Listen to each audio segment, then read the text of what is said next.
అమ్మా నిశ్శబ్దంగా ఉంటారా? అమ్మ ఒకసారి వినండమ్మా. దేవస్థానం ఆధ్వర్యంలో రేపు భక్తుల కొరకు శివపార్వతుల కళ్యాణం జరుగుతుందండి. ఏ కళ్యాణానికి మీరు మిస్ చేసిన శివపార్వతుల కళ్యాణం మిస్ చేయకూడదమ్మా.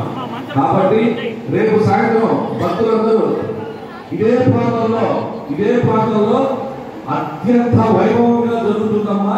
తప్పకుండా రేపు సాయంత్రం 6 గంటలకి శివపార్వతుల కళ్యాణం తప్పకుండా రావాల్సిగా కోరుతున్నాము.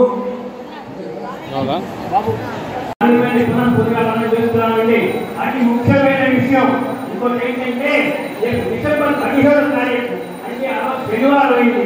అటువంటి మహత్తరమైన రోజున లక్ష్మీ వ్రతం చేయబోతున్నామండి. అదే రోజున డిసెంబర్ 17వ తారీఖు ఇదే ఇవాళ రోజు మీరు కొబ్బరికాయ పెడితే ఈ కొబ్బరికాయ అలాగే పెట్టుకోండి. ఈ పళ్ళు ఇచ్చిన వాళ్ళు నివేదన చేయండి. పళ్ళు క్యారేజ్ కొబ్బరికాయ క్యారేజ్ అనుకోండి. ఆనందదాయకంగా మేము ఇక్కడ దేవతల దగ్గర పళ్ళు కొబ్బరికాయ అన్ని పెట్టున్నాం. ఈ దేవస్థానంలోనే మనం యొక్క బింబాలన్నీ యొక్క పుస్తకాలు పెట్టాక సామూహికంగా మేము ఇదే దేవస్థానంలో అమ్మవారి దగ్గర నివేదన చేశామండి. పళ్ళు తెచ్చుకోలేని వాళ్ళు బాధపడాల్సిన అవసరం లేదు. కొబ్బరికాయ పెట్టిన వాళ్ళు దాని తర్వాత కొబ్బరికాయ కొట్టి అమ్మవారి దర్శనం చేస్తూ వెళ్ళవచ్చు. ఆ తర్వాత ఇక్కడ యొక్క కార్యక్రమానికి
Terima kasih.